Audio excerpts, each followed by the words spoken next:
Good morning students. आज हम करेंगे चैप्टर 15 आपका क्या है, probability. Probability means chance.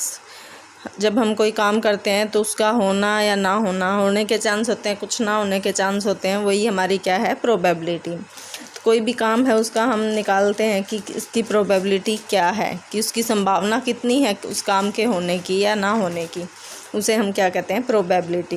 Probability क्या है, the chance of occurring an event is called the probability of that event. वो उस इवेंट की क्या कहलाएगी, प्रोबेबिलिटी।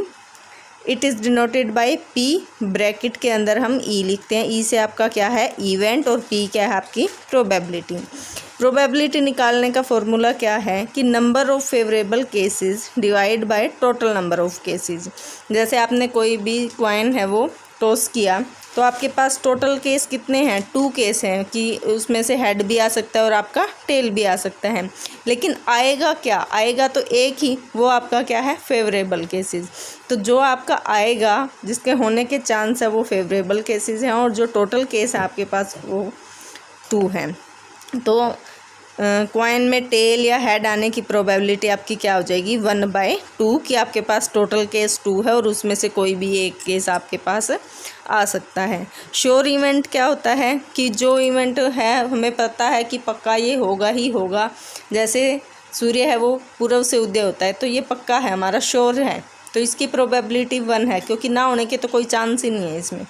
और जो इम्पॉसिबल इवेंट है उसे हम, उसकी प्रोबेबिलिटी क्या होती है, 0 होती है। जैसे हम कह दें कि सूर्य पश्चिम से उदय होता है, तो ये पॉसिबल ही नहीं है, इम्पॉसिबल इवेंट है ये, तो इसकी प्रोबेबिलिटी हमेशा क्या होती है, 0 होती है।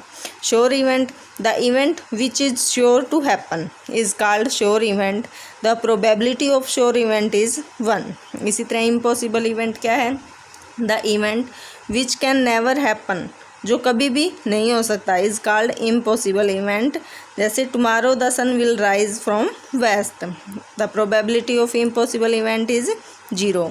और जो हमारी प्रोबेबिलिटी होती है वो हमेशा 0 और 1 के बीच में लाई करती है, कि किसी काम का या तो वो कन्फर्म है कि होगा, अगर वो कन्फर्म है, होगा, श्योर है, तो उसकी प्रोबेबिलिटी 1 से अबव तो ये वो जा ही नहीं सकती। और जो इम्पॉसिबल है वो 0, और बाकी जो भी उसके अंदर होगा वो 1 और 0 के बीच में ही लाई करेगा। कोई भी काम है आपका होगा तो उसके चांस 0 और 1 से कम ही होंगे, क्योंकि श्योर होने के बाद ही 1 आती है, और श्योर नहीं है, उसमें कुछ कमी है कि शायद ये काम ऐसा ना हो, तो 1 से क्या जाएगा, वो बिलो जाएगा। Probability of any event can lie between 0 and 1।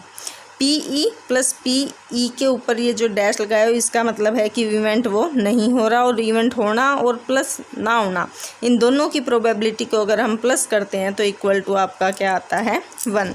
जैसे मैं कोई डाइस है वो थ्रो करती हूँ, तो उसमें टोटल केस कितने हैं आपके, 6 केस हैं। लेकिन अगर मैं ये कहूँ कि 2 आने की प्रोबेबिलिटी कितनी है, तो 2 तो उसके एक ही फेस के ऊपर है, तो उसकी प्रोबेबिलिटी क्या हो जाएगी, 1/6। इसी तरह अगर मैं कहूँ कि इवन नंबर आने की प्रोबेबिलिटी कितनी है, तो टोटल इवन नंबर हमारे कितने हैं, एक डाइस है उसमें टोटल इवन नंबर कितने होते हैं, 3 होते हैं, 2, 4 और 6। तो 3 केस है हमारे पास, जो कुछ भी आ सकता है उन तीनों में से, और टोटल केस हमारे पास क्या है, 6 है, तो उसकी प्रोबेबिलिटी क्या हो जाएगी, 3/6। मतलब हाफ चांस है एक डाइस में इवन नंबर आने के, और इसी तरह हाफ चांस होते हैं ओड नंबर्स आने के।